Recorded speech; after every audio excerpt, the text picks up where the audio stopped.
Tax Shack Tom Curry says, hey, Nick, will watch time and engagement outrank SEO? Thank you.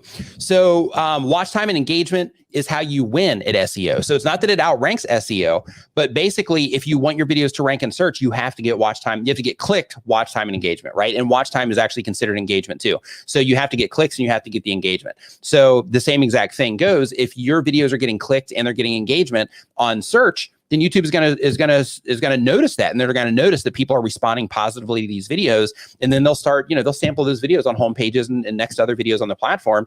And the win with that is if you can get people to respond in search and they're responding well, then one, they'll maintain those search rankings, which is a win. But two, they'll also, sample you on other YouTube features as well to try to give the viewer a satisfactory experience by showing them your video. So because of that, absolutely, watch time and engagement is extremely important. And it's not that they outrank SEO.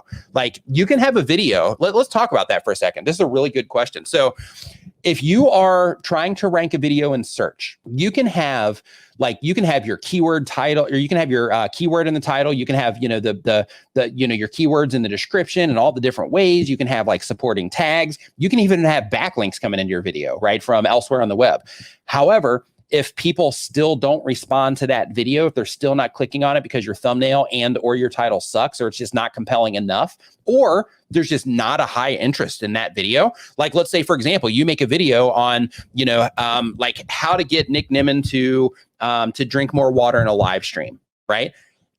You might think like, oh, hey, I rank #1 for that, but nobody's looking for that, right? So except for AVE Zoid. AVE Zoid might be looking for that, but everybody else, they're not looking for that. So because of that, you would only be able to expect one click maybe from AVE Zoid if they happen to look for that particular term, right? So, you have to think of the actual interest, but then you got to think also, you have to be able to convert people, because what YouTube is ultimately trying to generate from every feature is they're trying, and what I mean is every discovery feature, from search, from browse, from suggested, is what they're trying to do for even your subscription feed. Well, your subscription feeds are in order, but and on trending and all that good stuff. What they're trying to do is they're trying to generate as much watch time per impression as possible. So if you can help them serve that goal, you're going to win. You're going to do fine, right? You don't need, like, if you take all the complicated stuff out of it, if you take like algorithm, if we just remove the word algorithm from our vocabulary, and you just think to yourself, okay, my job as a content creator is I need to be able to get people to respond to my videos with a click and a watch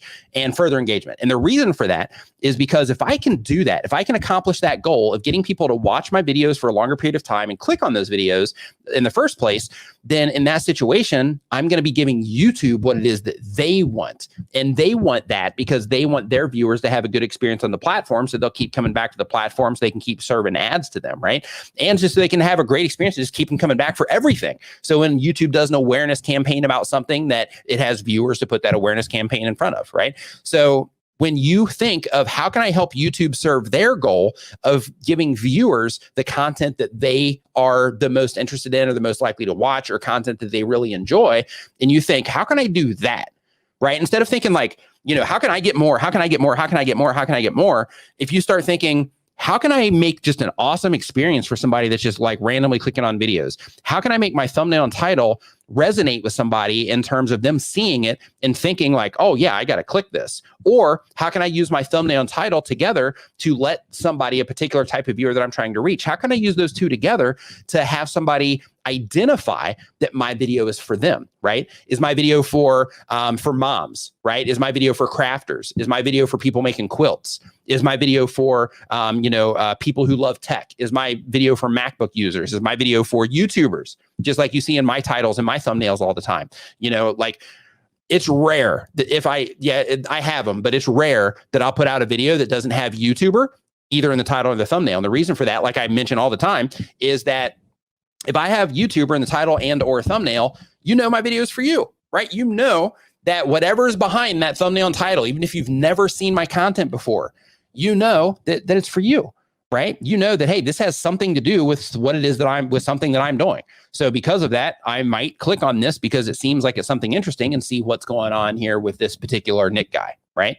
And then you'll be like, hey, maybe I learned something here. Or you'll click on it and you'll be like, this dude's way too old to listen to on YouTube. I'm like, I'm like 17 and I'm not going to take advice from this dude. So I'm out of here. And then you leave in the first like 3 seconds. But hey, you came back for the live stream. So, thanks for hanging out.